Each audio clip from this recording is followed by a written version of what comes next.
Welcome to OOO, an out of ordinary podcast where we dig deep into case studies and the nitty gritty of Web3 marketing. You'll find here all the amazing people that are building Web3, so stick to us as we entrust their marketing secrets and learn how to build amazing products and brands. Hello everyone, I'm Alex, your fellow Web3 marketer and the host of Out of Ordinary podcast. This is episode 71, and with this, we are starting a brand new series talking about product and marketing, bringing more CMOs and founders to talk about how they make things work, hot takes, and the bets they're making with their strategies. If you're new here, you should know that I do marketing and events. So if you also want to get involved, such as sponsor, hire, grow the community, or come on the pod, DM me. Now, without further ado, let me introduce you to my guest. Ipshita is the VP of Brand Innovation at Hype, the leading marketing and experiential agency in crypto, where she leads brand, events, and experiential. Her career sits at the intersection of hospitality, brand building, and culture-led marketing. At Hype, she built the company's NFT marketing wing before expanding into brand innovation, research, and experiential, shaping how brands show up both online and in the room. A curator at heart, she thinks less about the logistics and more about the atmosphere. What a space feels like, what a community remembers, and how culture and technology bring people together. When she's not producing activations for work, she's usually hosting one of her own dinners, barbecues, and gatherings that carry at the same instinct for bringing people together. This episode is a full case study into the way she used AI to throw her birthday party and what tools you should use to run events with AI as well. Hi, Pshita. Hi, Thank you Alex. so much for coming to the Out of Ordinary podcast. How are you? Feeling good. Look, it was really hot for the last couple of days, but just bought an AC so I could, chill out. So feeling pretty good. What So we about can you? finally record this. So Yeah, no, just like dripping the sweat and stuff while we're speaking. let's kick off the conversation. And instead of asking you what I'm always asking my speakers, like how did I get into Web3? I think for you it's more relevant to ask you how did you get into producing web events in Web3? Yeah. Look, I've had a very unconventional career. I studied hospitality and tourism. So really the DNA of curating events, bringing people together, is what I really studied. And I spent like a majority of my early career in. And then I had a little pivot, like most of us in crypto do. I got into tech. I got into founding my own startup back then, and like slowly I transitioned into crypto, and I found Hype about 5 years ago, when I joined them as the head of NFTs. But the NFT market has also been up and down. So when the market wasn't the most stable, the best way was for me to use my existing skill set, which was curating events. And that was also the time where people were really experimenting with what side events could look like in conferences. So we decided to open the events department at Hype, and I started leading it. And that's pretty much been my segue. And I mean, you know this more than anyone else, Alex. Like, events have matured so much in the last 4 years, when it comes to crypto conferences. So just been really happy to be a part of that journey, and just also seeing my peers experiment with different events. It definitely has changed a lot in the last couple of years. That's something I can definitely attest. But something I know about you is that I've known you for a while. We met on Twitter. We met IRL so many times, and you do events of all types of events. You go to crypto conferences. You do brand activations. Anything that you think like would actually impact you as a company or your clients. Why did you turn your birthday into this experiment of starting doing it the way that everybody else does it, basically? Yeah, of course. I mean, I found myself sandwiched between three conferences. And it was basically two client events and then ETHConf in New York in June. And my birthday was on the 8th of June. So I was like, I really wanted to bring people together, because if I do this for a living, I want to do this, outside my career. I want to still have people that I love and I care about so much in my city to come and celebrate me. And I just didn't have the time. So I was like, let me maybe think about this as an experiment. to what extent can AI really help me throw my birthday party? So I took that as an experiment, and it really surprised me in a positive way. So I think it was the cortisol spike that led me to depend on AI to help me throw my party. I'm kind of excited to walk us through a bit through to walk us through this process a bit more. But before that, I want to ask you a question. There's a moment in this piece that you wrote where it said that AI isn't going to plan the party. It's going to close the difference between the idea and the execution. When did you realize that's actually the job? Especially because you were, as you were saying, sandwiched between these conferences that you were planning to attend. No, for sure. You use a lot of AI, right, Alex? And you know that garbage in is garbage out. So your work and the output that you get can only be as good as the brief that you put in, the context that you give. And I think in our everyday AI use, we learn that more and more. And when I was going into prompting AI to like help me, like dissect different parts of my birthday party, I was like, you know what, I need to give a lot of context, because if I don't, AI doesn't know if I have a backyard or if I have a living room, if I want to do it in a pool, if I want to do it in a restaurant. So I think that's when I realized that, okay, if I can just give it as much context as possible and use a lot of images. So like I was using a lot of screenshots and photos of the place that I wanted to host. That's when it started giving me like really interesting results overall. One of the things I wanted to say is that like one of the issues that I think like we as marketers have is that like we don't exactly know how to prompt. I was even talking the other day with my I have a friend, a very good friend of mine who's a dev, and I called him yesterday. Is like, I have 2 more days. How can I use Fable 5? And he was like, don't, unless you want to do something super complicated, just don't, just use like normal, like. And I'm like, Yeah. why? I want to give this a go. So I was actually I was like getting super hyped inside when you were saying that you had to give it a lot of context, because I think that's one of the things that personally I don't really have a lot of patience with. So Yeah. to kind of move forward, I would like to ask you to maybe walk us a bit through the entire process, because I think that's very important for everybody that's listening to this episode to know, and to understand a bit better like how you did it, and what can we learn from this experience. And I'm going to ask you questions meanwhile so we can keep it entertaining, okay? For sure. I think what I want to preface this by is that I am not a prompting guru. Um, and I think a lot of people might find themselves in the same boat.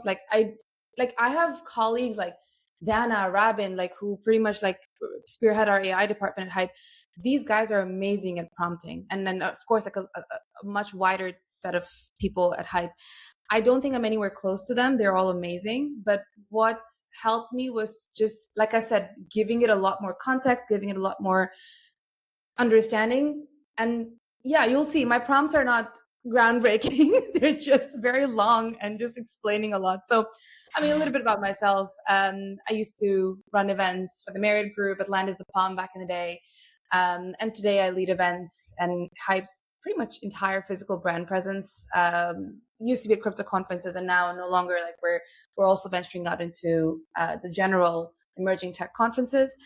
And as I talked a little bit before, Conference Madness, Cortisol Spike, Boss Mode activated, really, in the end, it's my job. So I couldn't just drop what I was doing for clients to prioritize my birthday, but I really did want to make that happen. And what was interesting is ETHConf ended on the 10th of June. I was flying back on the 11th, and my birthday was on the 13th. So I needed to have everything kind of ready beforehand. So I thought I would run this as an experiment. And usually, I don't know, Alex, how it is for you, but when you have birthdays, you throw people into a WhatsApp group and you say, hey, I booked this restaurant, come at this time, and I see you there. If you're doing a group menu, I think it's very common in Europe, you do like a group menu with a restaurant, and people just choose a main course and a dessert. I didn't want to do that. So I was like, what can I do? And I basically thought, why don't I make an RSVP page where I give, like a lot of context as to who I am, what I want the vibe to be, the colors, the mood, and just kind of put this together as a landing page where people can find all the information that they wanted around the party, and then they could RSVP. And the way I wanted people to RSVP was to take a little quiz. That is, you have to answer 3 questions about me and hit RSVP, and only then you get to RSVP. So the first question was, what's my go-to cocktail? What city am I born in? And what burn did I go to? And the way I engineered this was to make sure that no matter what people answered, even if it was the right question, the system should prompt them like, shame, you don't know me at all. Like, it should make them feel like they don't know me. It should tell them that it's the wrong answer, so that they start thinking about, oh my God, what is the right answer? So I really want to gamify that experience. And I used Emergent for it. I first tried Claude. I also tried ChatGPT. I didn't love the output that they could give. So I basically went on Google and like, hey, I want to create a website using AI. And Emergent was one of the first options. And I tried it out. And honestly, I used the same exact prompt that I used for ChatGPT to be applied to Emergent. And the end result, what I got was like way nicer. Like, it had the colors that I wanted, the buttons, everything was mobile optimized. Again, not saying that Emergent is the go-to tool, but it just worked for me really, really well. So I have a question here. I want to stop you a bit. I want to ask you a bit more about like the prompting, like what was the output that you actually wanted? Did you want a website? Did you want just thing with the quiz? What did you want? I just wanted a landing page where it would start with all the details about the party. So the first section, as you can see here, says Ipshita's 31st pizza and pet nut party. You'd scroll down. I added pictures from my past parties so people can start to get a feel of what the terrace party would look like. And then some details as to what you're going to get for food, what you're going to get for drinks, what time to come. And then it should kind of end with saying RSVP by taking this quiz. So very simple, nothing complicated. But imagine like if you would send a WhatsApp wall of text on a group, but in a really fun landing page. And it even created a dashboard for me. So I could basically monitor who was basically RSVPing and what their answers to these questions were. I have another question, which I think is very important to know, especially for like marketers who are not very good at tech as me. Yeah. Because I always need my friends to help me upload my websites. Where did you host this? Did you get a domain and you uploaded it? Like, did you just get a test page? I could have done that. And I looked at like some paid options, but I mean, to be honest, it's a birthday site. It was only live for like half a month. So I just it just gave me a host, like the host site from Emergent. So I just used that. And how long sorry. No, go ahead. How long did it take you to get this up? Man, for context, right? I did write the initial prompt for Claude and ChatGPT. So for me to move that to Emergent, it was just kind of copy pasting it. But like I said, I already knew what I wanted. I knew that I wanted really warm summer colors. Like I wanted to play with orange. I wanted to play with this olive green. I knew that I wanted people to arrive and for them to see the picture of the terrace. So they immediately see that, oh, the birthday party's in the terrace. So I'd say like anywhere between 5 hours end to end is when I was like really happy with my landing page. What took the longest was to configure how I wanted the data to come in for RSVPs. So I found it a little bit tricky, always trying to, because I wanted it to link to just a Google sheet, but it would just give me a CSV file.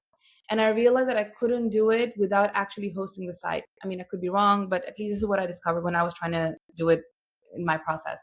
So the CSV file, sometimes it would give me information of what people would answer in the quiz, but at the same time, I wanted them to also, in their RSVP, add if they were bringing a +1. So sometimes it would miss out on adding the +1. So I did kind of go through a big like stress testing process with this. That was like, I'd say like the most time consuming part is how I wanted to receive my RSVP data. But the actual layout, man, it was the easiest thing. Like it was, I would say, I even spent like 2 minutes saying, okay, move this image on the left hand side to the hero image, and it would just do it. I mean, also Emergent, you have to pay. You have to pay as you go. You have to buy credits.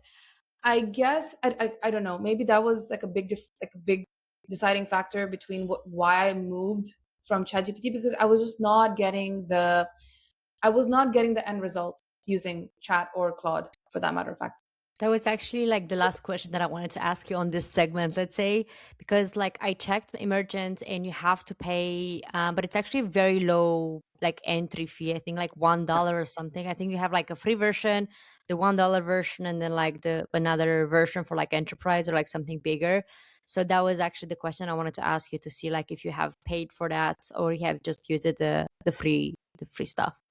No, I paid, and I think it was around $10, if I remember it well, with all the credits, everything that I used. So it was $10 for like the first few days that I was building, and then I wanted to keep it live until the end of my birthday.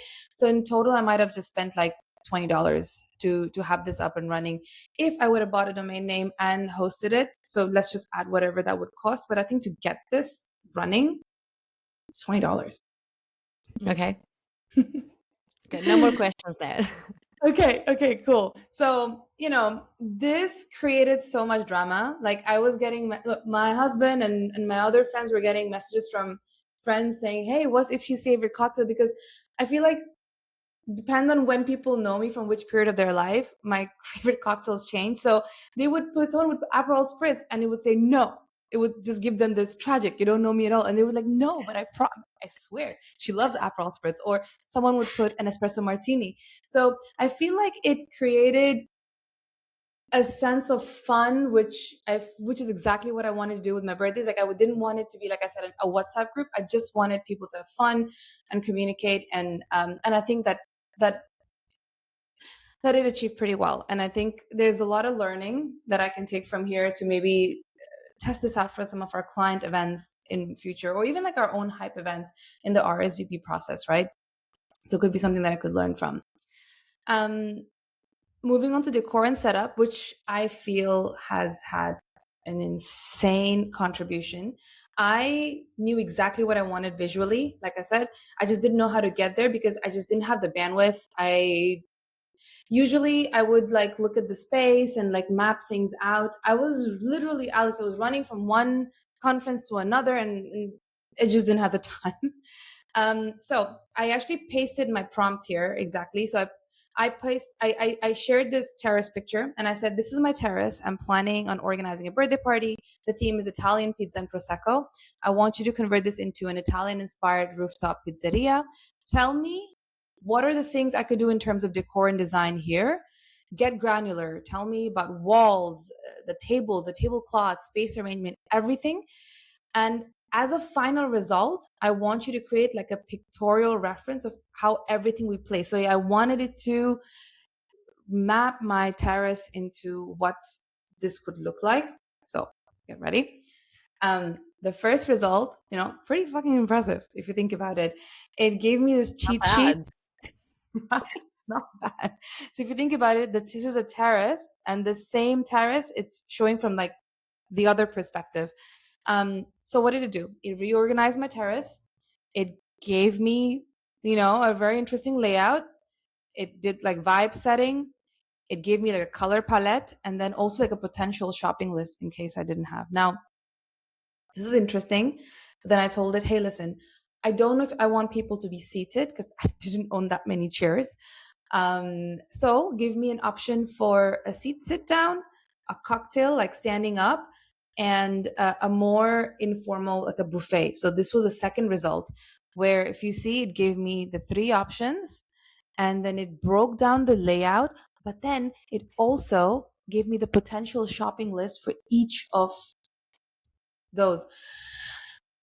I mean, it's pretty impressive. I was, and if you see, the way it rendered the images, like especially the ones with the sky and the way that the lights are flowing, dude, this is my terrace. I Pretty was pretty realistic shocked. though. Very realistic.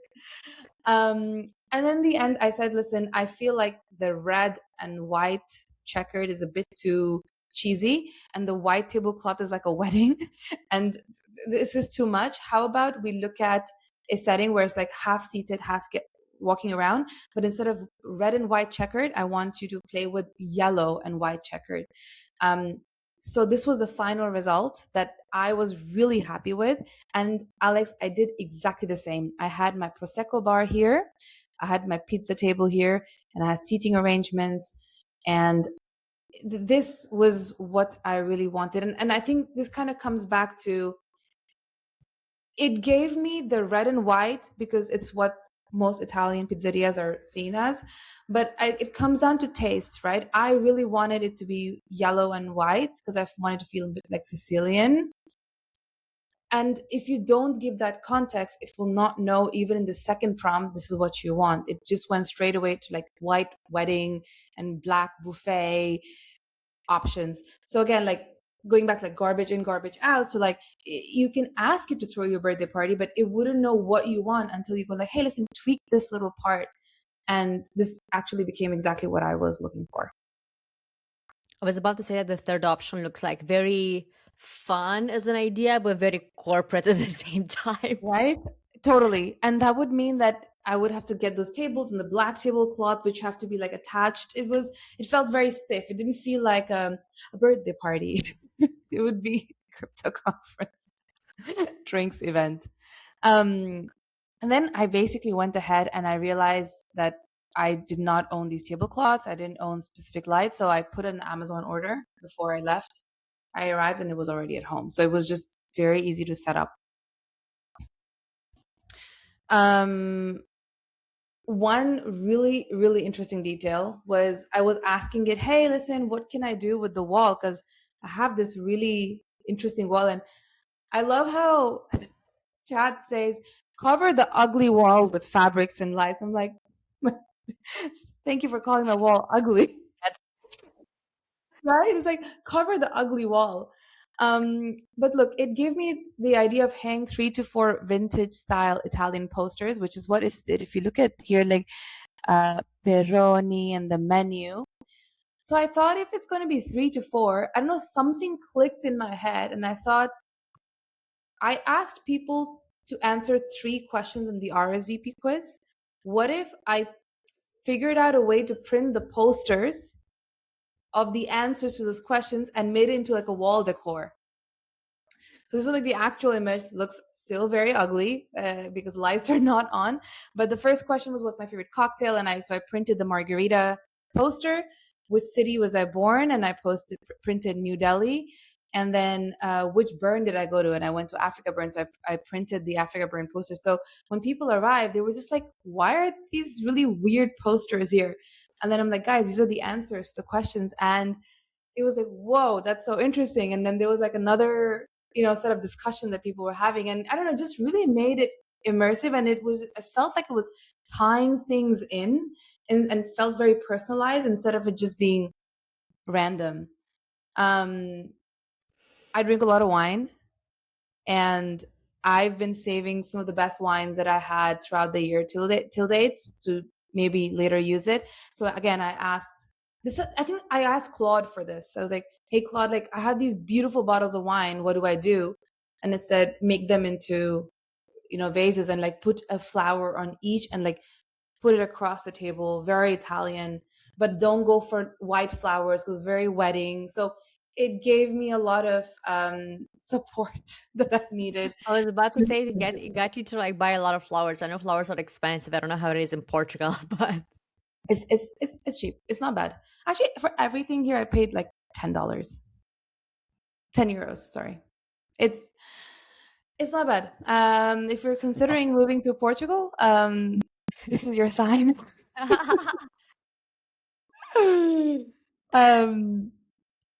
Yeah, so like it was pretty good. Everyone was really happy, everyone was having fun.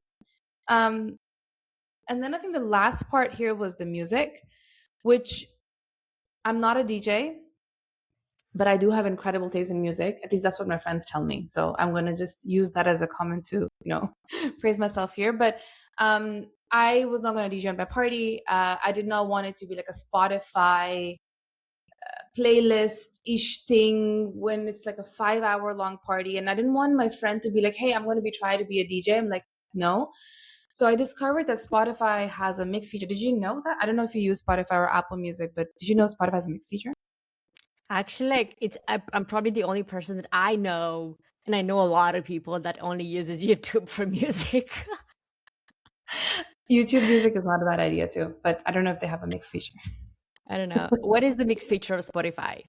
So you have a playlist, and then you have a button that says mix, and then it's basically lets you customize the transitions. Like, when you're listening to a set, how one song transitions into another, and you almost never feel like it's weird because they transition it on the same BPM, like beats per minute.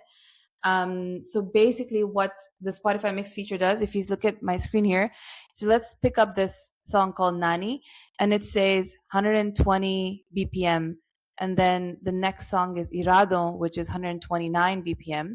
And then it would also give you kind of like the scale, which is 6A, 7B. So basically it gives you all the information you need to understand that if two songs are at the same pace, like is one's like, because obviously when you're trying to mix, you want to mix two songs which are the same pace, not like something that's very soft and the other one is like a party music.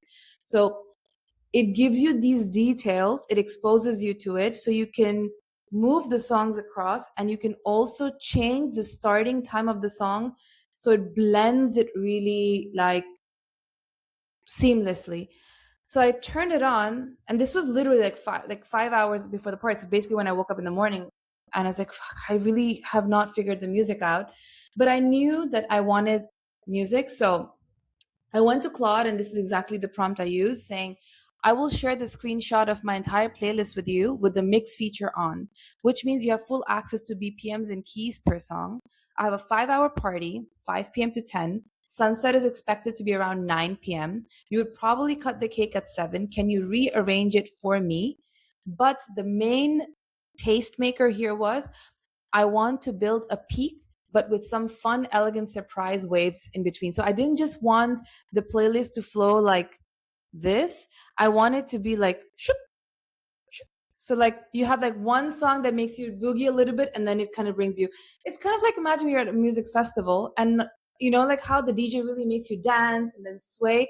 I really wanted that to be the vibe of the terrace. And the screenshots that you see are basically the screenshots straight away grabbed from Claude, where it understands that the total runtime was 3 hours 50 minutes, and it rearranged all my tracks from like 1 until 50. Like, this is what we're going to have around arrival until 6:20. This is where I'm going to place all your disco songs. So it really like did it super tastefully. So to kind of sum it up, this is how it started. As you can see, the posters, people having a lot of fun, super happy with the lights. I don't know if you can see. And this is what the evening looked like, which I think is very similar to the picture that, the AI did as a simulation. And yeah, I think I did a pretty good job.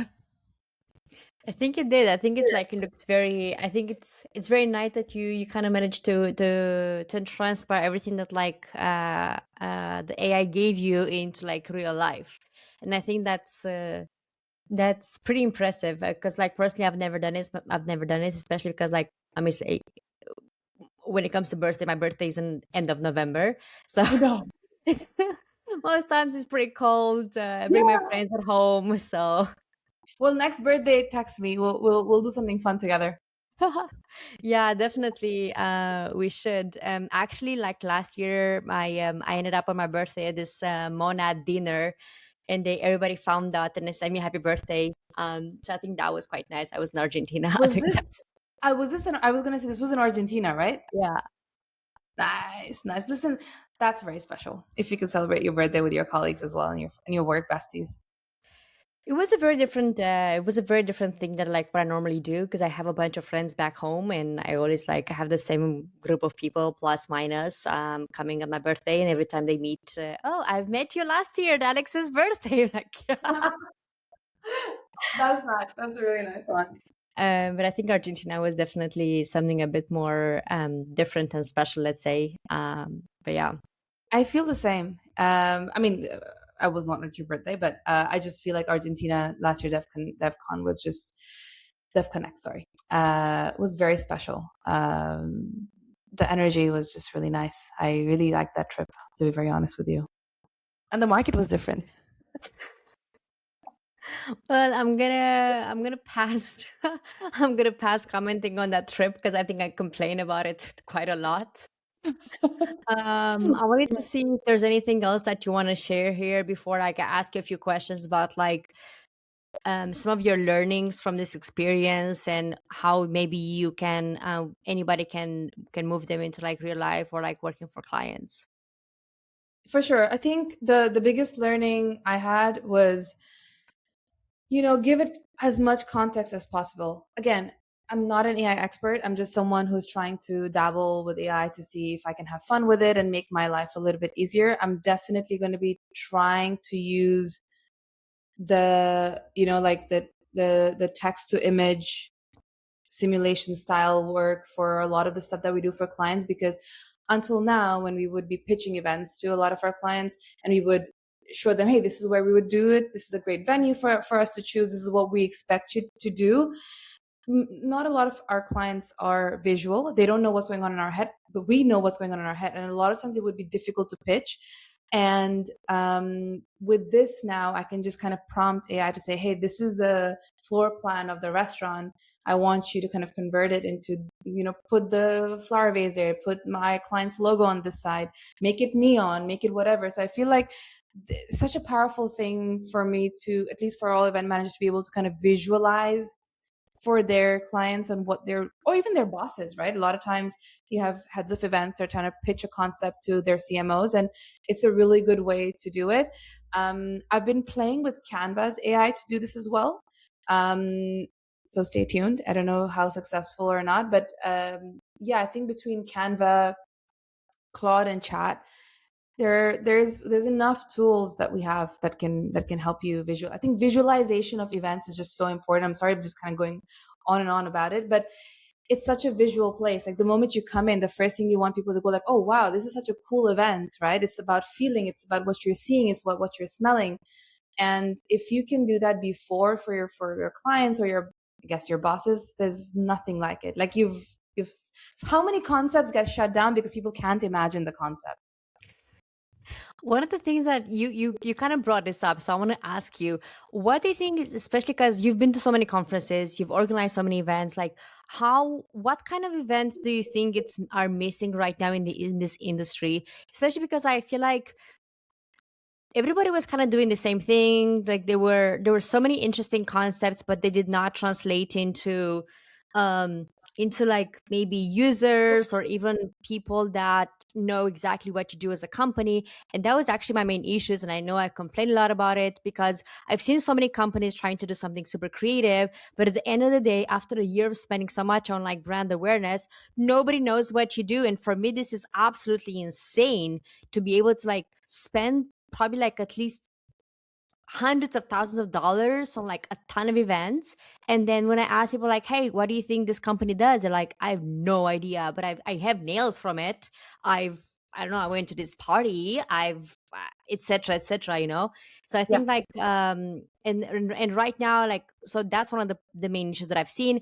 And then on the other side, I've also noticed that like right now everybody just does dinners and pretty boring stuff, which I feel like they're lacking a lot of personality and stuff, especially maybe because like obviously like going into like a bit more corporate, institutional and so on, people don't really expect much from it. I don't know, like I know we in crypto are very used to innovative stuff and a different type of vibe, let's say. But I wanted to hear from you, like what do you think is missing right now, and like what would you like to see moving forward? I think so. Just kind of go back. So sorry, there's so many ways I want to answer this question.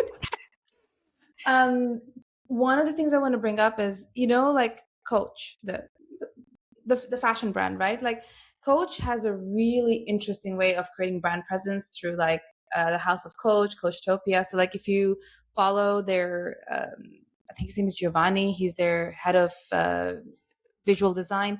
If you see what they're doing, like Coach always finds a way to make the Coach experience tangible, and they really understand who they are as a brand, and then they do these beautiful installations and immersive experiences where you go and you're like, wow, this is super tangible and this is really, really beautiful.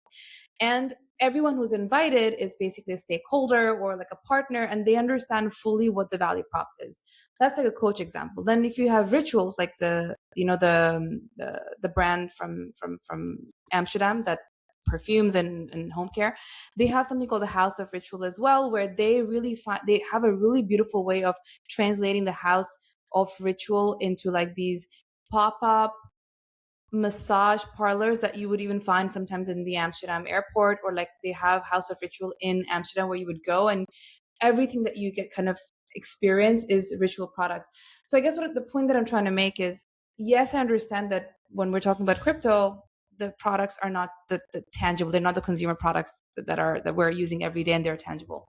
But I feel like people in crypto don't tend to understand who they are as a brand, the brand essence, and how they can basically translate that and make that tangible in an offline setting. Capital is not an issue, whether it's irrespective of the market. I think it can vary from like 2K to 200K. So at any given point, you will have some amount of capital to allocate towards experiences. But I think just blindly following, hey, let's just all do dinners or let's just all just sponsor a party, is just not the best brand play you should be having. I think a couple of ones that I want to shout out. I remember House of Ink, I think it was Ink that did something during ETH Denver a year or 2 years ago. That was an interesting activation. Matcha always finds a really interesting way of looping what they do into their activation. So they have had some of the most fun booths I've seen this year. But then even with their... They do. They don't. But then, for example, if you went to their ETHConf booth, you couldn't grab anything until you kind of went through a 5-question quiz.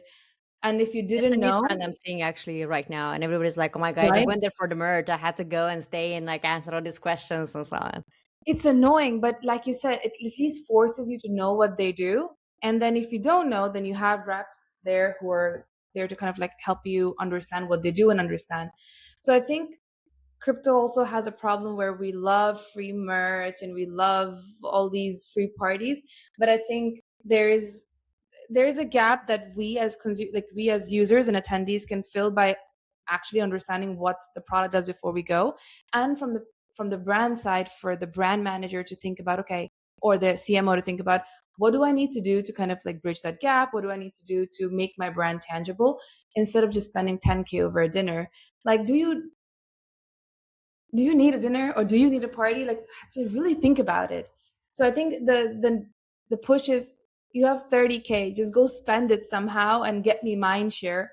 That's just not the best way you want to be spending your money. I don't know. Did I answer your question? Felt like a really What kind of stuff long... like would you like to see moving forward, for example? Because I feel like, and based on what you were saying, I think like it's very interesting, and something I've been thinking about a lot is that like Web2 already had this like pretty established stuff. It doesn't matter if it's like a product that's like in your hands or if it's a software, but at least like everything they do is very consistent. Like they do exactly the same thing over and over and over again. So you kind of know what to expect from them, right?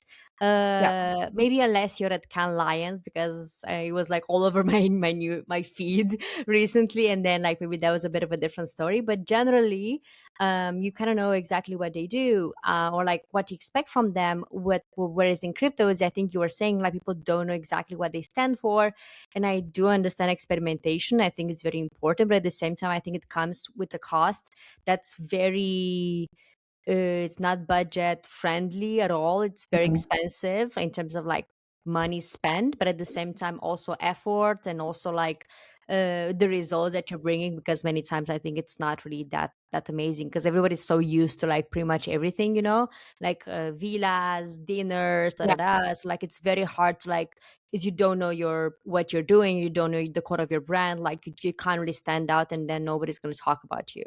And that's why I don't really understand like why is nobody doing this, and what can be done to maybe help this industry a bit more.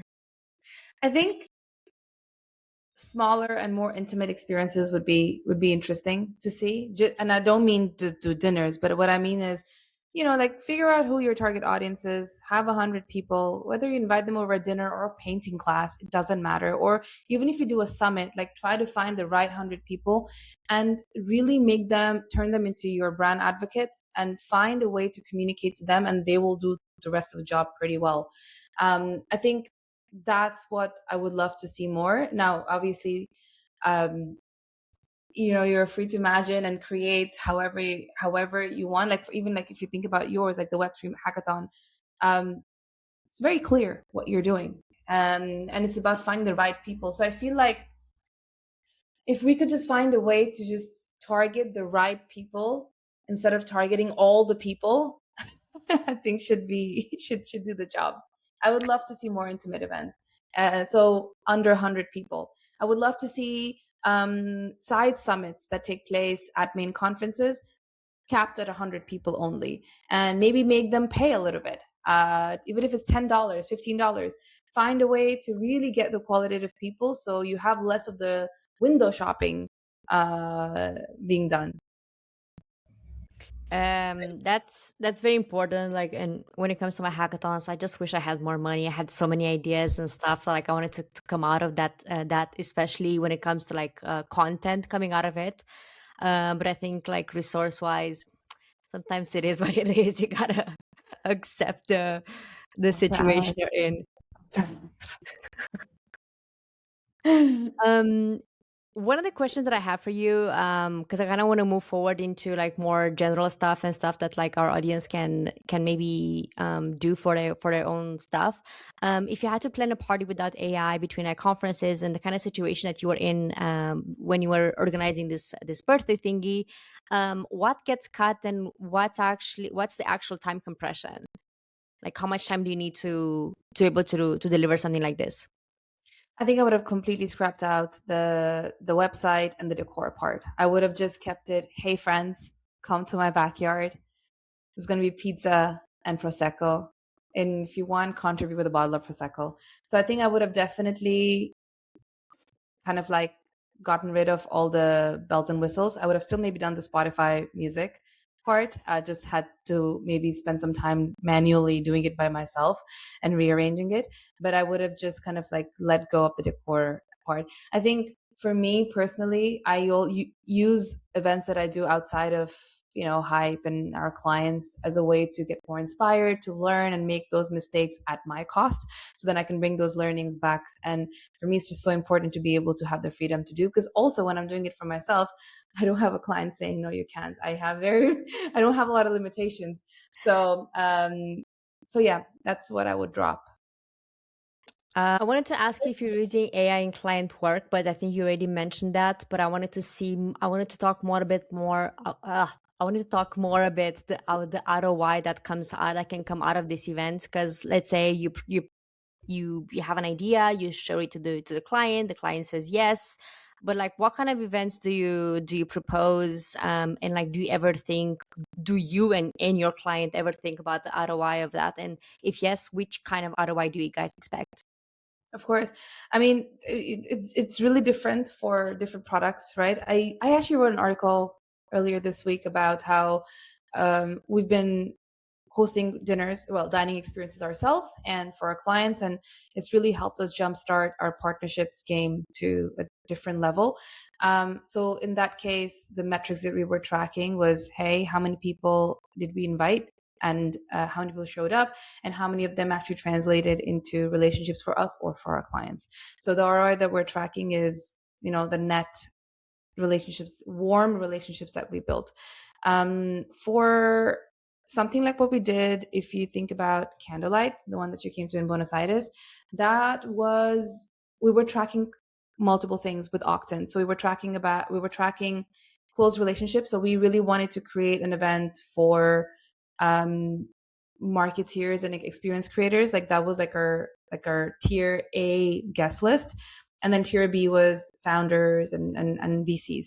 Why? Because we really wanted people who create events and experiences for others to feel special. And that's why we wanted to do something different. That was like one metric. And to strengthen our relationship with them, because tomorrow, if they need support from us as an agency, they have that now a direct access to Hype. That was the first metric.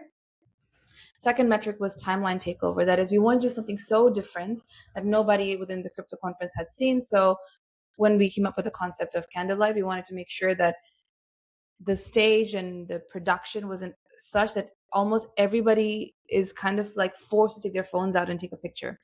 So those were the two metrics that we were tracking. And, like we were looking at, okay, how many mentions did we get? Was it positive sentiment? Was it negative sentiment?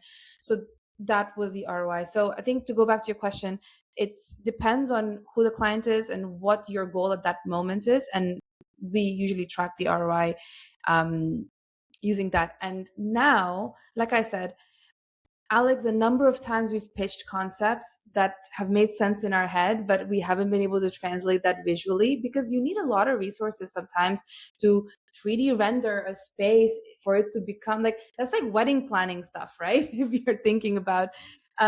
So now I feel like I have this beautiful tool that my team and we can just be like, hey, what if we could hang, I don't know, strings of like different money bills from different parts of the world and created like this false ceiling effect that's just going to fall in that venue. Okay, let's prompt the AI to do that. So, and then we show it to the client and they go like, oh, that looks cool. Otherwise, we think of a concept, we go on Pinterest, and if we can't find someone else who's done it, then we're just so restricted. And I feel that will help us also justify why it would make sense. And then the client can cross question saying, yeah, but define the ROI here. And then the conversation is just like a different level. It's not like theoretical. I do feel like I have a very similar issue because sometimes, like, especially when like pitching potential sponsor for my hackathon, because I feel like sometimes like there's something in my head and stuff, and I want to show them and I make proposals and stuff. But for me, it turned out to be like the lowest ROI, mostly because like in your case, like you do events, so you can do something a bit more visual, but I can't really do this. So at least I haven't really thought about like how I could do this a bit more visually. So instead of like it makes sense in my head and the way I'm explaining it, and then it should make sense in their head the same way, so they understand the potential and understand like what I actually mean. It's tough work. No, totally. 100%. Because I focus a lot on like ROI and stuff, and like many times they just don't see it, and it's very heartbreaking. I have to be honest with you. Look, I understand. I have a tip, but I haven't tried it yet. So you're gonna try it and you're gonna tell me. Have you tried prompting your AI to tell you the ROI for the concept that you're thinking, for a perspective of a CMO or a CEO, and like break it down for me to be able to pitch this exactly so that they understand in their language and in their terms, and see if that can help. So maybe if you're pitching not a CMO because they don't have a CMO, but you're pitching directly to a CEO of, I don't know, a product and maybe you can kind of like find a way to pitch it in their product language. The problem is that like you always talk to like events managers. Most times you don't really talk to CMOs if they don't, especially sometimes they don't have one, and like the events manager is kind of doing is kind of doing everything. So unless it makes sense in their head, and maybe they're not the decision maker, maybe they don't really have like a proper marketing perspective on stuff, and then sometimes it's a bit of a barrier. But yeah, I mean, I always try to bring the ROI. Sometimes I'm like, you just threw a party and you spent like $500,000. So what's the ROI for my 5K? Are you insane? If you were to choose some AI tools moving forward, or for example, if you were a solo founder and you actually wanted to do something, what would you choose? And have you ever tried, for example, something else besides Emergent, like, I don't know, Lovable or Cursor or anything of that sort? When you say what would you choose or something, what do you mean? Like building, like from Yeah, in like terms of like product. tools to help you out, to help you figure it out, like what should be the next event or the concept or the design of the event and so on. To be very honest, no. The ones that I used are the ones that I exhausted in this birthday planning. I did use Lovable ones, and that was fun. I know my partner, he uses a lot Claude Cowork for basically a lot of things. Again, what's in his head didn't translate that and like ask you to do it. But no, I don't. Um, no, I don't know at the moment. I don't think I'm the right person to answer that question. Hire an agency probably would be the best answer. And we will tell you. Where do you see things evolving in the next like 6 months, let's say? Because I also saw you posted on X the other day about like to see who else is moving is going to be sponsoring events in the second part of the year.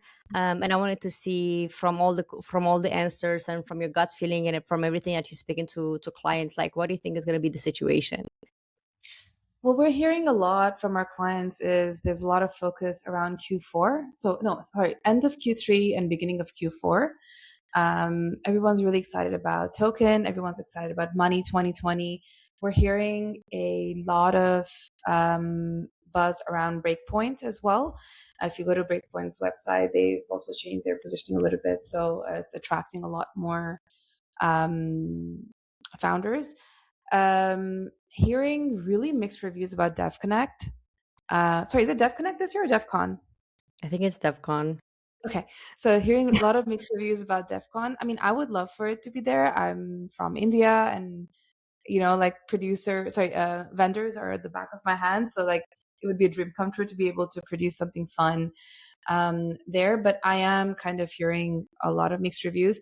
For us as a brand, as an agency, we're most likely going to be having presence in Token and Solana, Solana Breakpoint, sorry, and maybe Money 2020. But these would be the ones that we are right now focusing on for our clients and also for ourselves. So yeah, if you think about the markets, we're basically looking at Singapore, Las Vegas, and London. So those are the three markets that people have their eyes on at the moment. What are you hearing? Nothing much right now. It feels like it's a void. I saw a lot of talks about like Money 2020, to be honest with you, and everybody's expecting because of all the situation that happened in Dubai for a lot of the budgets to move to Singapore this year. Yeah.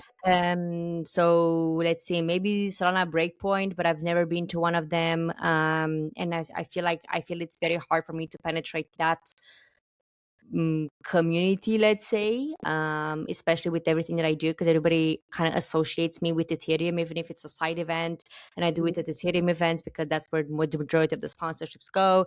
I mean, I don't really care if it's Ethereum, if it's Solana, if it's whatever it is, but I feel like people make such a big differentiation, and I think like sometimes like this market changes so much and so fast that as a solopreneur, as like somebody who's like building stuff, it's a bit complicated to kind of stay on top, let's say, especially if you don't have a team. But I mean, we do what we can. What can I say? We do what we can. We hustle. But listen, even for us, it will be our first time being present at Breakpoint as Hype. So we're also doing a lot of R&D. We're trying to speak. I mean, there are a lot of colleagues at Hype who've been to Solana Breakpoint in the past. So we're trying to get a lot of insights. And from what we're hearing, the energy is so different. It's really positive. I remember a lot of people went straight to Abu Dhabi last year from Buenos Aires, and they were present at Breakpoint. And I remember seeing the timeline, like really good feedback. So generally, we're right now in the R&D process of just understanding what the culture is, what the behavior is of people at conference, like what do they like to do? Are they into side events? Are they into main conference? So that we can spend, I'd say, like basically August onwards producing something that would be aligned with what the community would want. So we're probably in the same boat as you, figuring our own little stance out there. I have like two more questions before we wrap this up. I want to ask you, what kind of merch did you like, or like would you like to see more of? Because I feel like it's been a discussion that's been quite popular on social media, let's say. And the Yeah, second one is like, which events like stood out to you, besides everything that you have done by yourself? of course. Um, I think I reached a point, Alex, that there's just so much crap merch, right? There's just so much crap merch.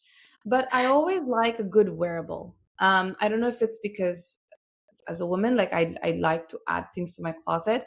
I've been a big fan of the Lens bucket hat from the ECC Brussels edition. I wear it till date every summer. I'm a big fan of the silk scarves. You know, if the patterns and the design is pretty, I would wear it because scarf is always a great addition. So as a woman, I feel like I like a good wearable. Maybe not a t-shirt, but you know what I'm talking about. A good accessory is a good, you know, is a good. Often does like really cute hats as well. Um, I don't know if I want to see more of it, but I also don't see why people should be spending an insane amount on merch. Like merch is expensive, Alex. Like I it's was like we about to do our say, oh, trust me, I know.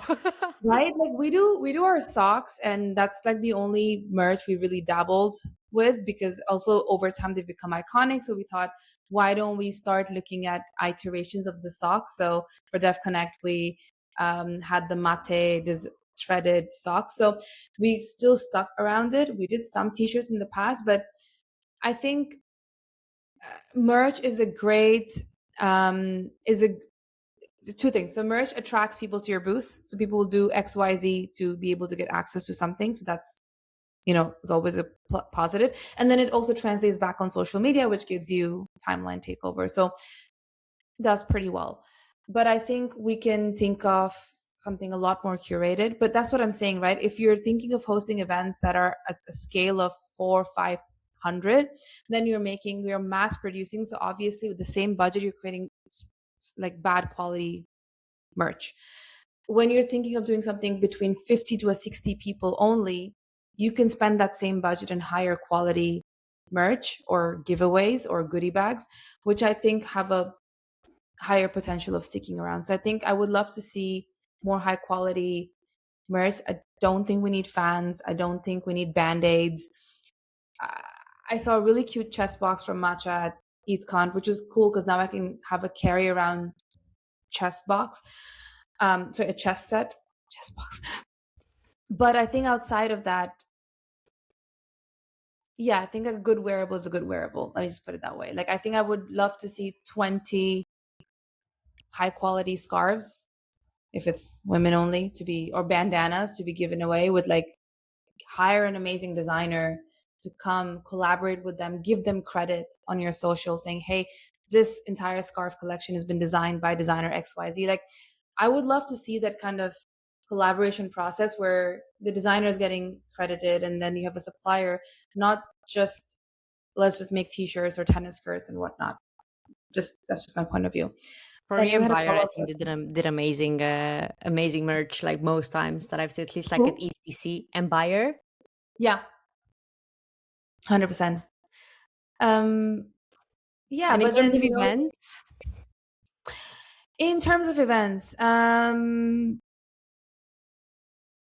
really liked the AFK mini summit that was done by Lens again in Brussels. The reason I really liked it was the way they laid everything out, the venue that they chose, the stations that they had, they even like the way they used the furniture for the stage. Like they had these beautiful poofy bubble chairs. Like I just think aesthetically it was a very beautiful event, and they of course got like excellent speakers. They even had like Metallic and stuff. That was a really good side summit that I enjoyed. Um, I'm really blanking out right now.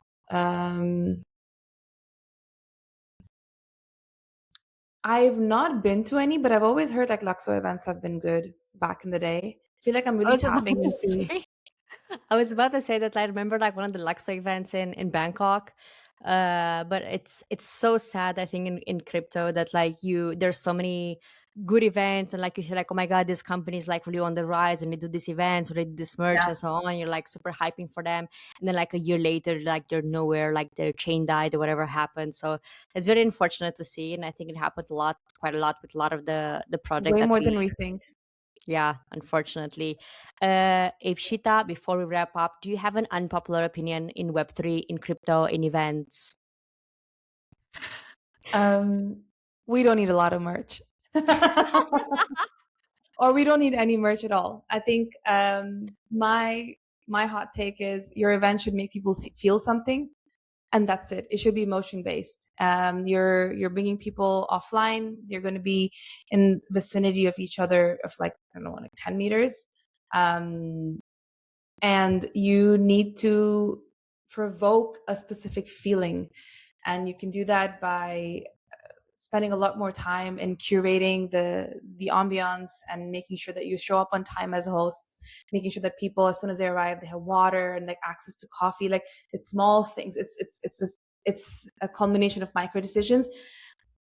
Really, you could have the best merch, but if you had a shitty experience, it's just not the best. So that's my take on hosting fun events. Do you have a resource center or anything that you read, you listen to, any books, any recommendations, any people that you want the audience to follow? If you're an event or like an experience creator, I think you're in LinkedIn, and to a certain degree Instagram is like a great inspiration center.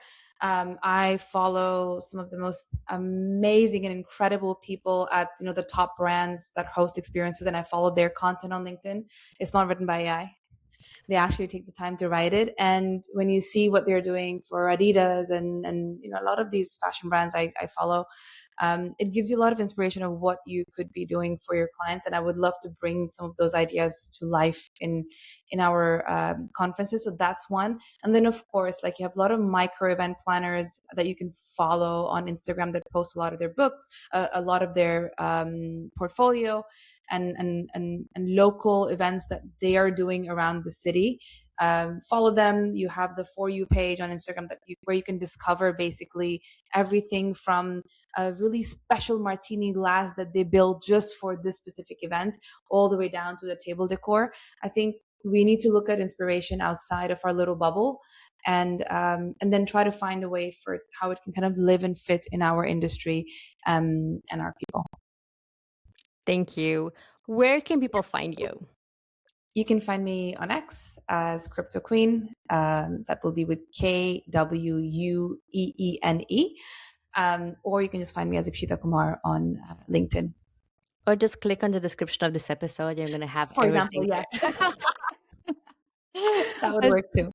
Well, thank you so much for being with me today. It's been a pleasure. I didn't even realize it when the time passed. We're already like 1 hour talking about this, and I would love to continue the chat like sometimes.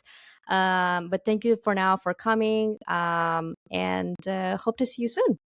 Hope to see you soon as well, Alex. It's a pleasure being on your podcast. I've followed your work for a long time, so I'm very excited that I got a chance to share my story here. Happy to have you. Bye. Thank you. Bye. Thank you so much for listening to our Out of Ordinary podcast. If you enjoyed this episode and you would like to hear more content like this, then open up the podcast app and click on the follow or subscribe button. It takes less than 5 seconds and is the single best thing you can do to support the show and stay up to date to more marketing strategies that are being used in the Web3 space.